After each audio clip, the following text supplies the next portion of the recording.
Melissa Isaak. I'm a family law attorney, and I have the Isaak Law Firm in Alabama. We service Alabama and near parts of Florida.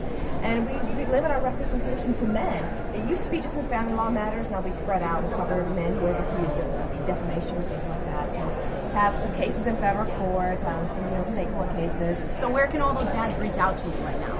So it's protectingmen.com, which is our website, and our number is 4770-4MEN. Okay, wonderful. So I just had Jeffrey on about Dad Talk Radio. You're also involved with that.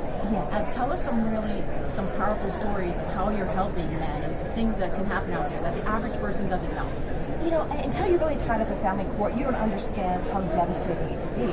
And especially for men, they're more likely to have to leave their marital residence, they're more likely to have to pay alimony, pay child support, and they're not able to maintain a separate residence of their own. So we saw this trend of these dads were coming in and they said, look, I left the home, I'm staying with my buddy on their couch, or they're living in an RV, or living at a hotel, and they don't have this resources to spend time with their kids. So we bought a house, completely redid the house. It's a 3-bedroom house, big 85-inch TV. It's like the ultimate dad cave, and that's a place where our clients, or not even our clients, other dads, they can stay and they can have quality time with their kids. Equipped board games, and they cook dinners, and so that's something that our firm offers because the need is real, but the legal industry doesn't cater to what people need. In what town and state is this house? So this house is actually in Enterprise, Alabama, right outside of No Fort way! Rucker. That's Yes. where my town is. Yes. Yeah. So being an Army aviator, Fort Rucker, Enterprise, Alabama. How many dads can live in the house at one time?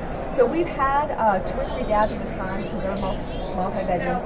But if a dad is there with his children, then we give him the house. He can have the house to himself. Him and his children, there's multiple beds, there's no issues with kids having to sleep on the floor, they have their own beds, they have toys, they have everything, and we usually have gift certificates to Little Caesars Pizza, or to go bowling, or things that these dads can do, because the truth is, they can't afford it. They can't afford to live themselves, much less take their kids even for pizza. So, and I wish more law firms would cater to the needs of these dads, or really even acknowledge that the courts put the dads in this situation where they're not able to live, and then bring COVID into the equation, right? It gets even harder. So, and then there's also the aspect of most men go call their buddies and say, "Hey Steve, let me talk to you. I've had a really bad day. Let me bend your ear." Men don't do that. So our firm offers a free life coach who's a professional to these dads to help them with whatever it is that they need.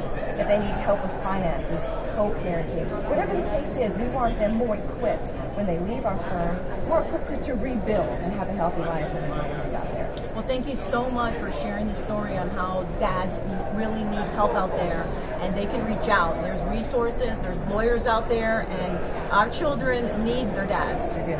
Thank you so much. Now, you're here at CPAC. What are your goals for CPAC? My goal at CPAC is really to talk about the fatherless issue. And the whole deadbeat dad narrative is really something that was created because the fact is dads want to raise their children and they're being kept out by the families. And we need awareness to raise the brought to that. Well, thank you so much for being on the show here, and I hope she accomplishes everything. Dads, reach out. We're there for you.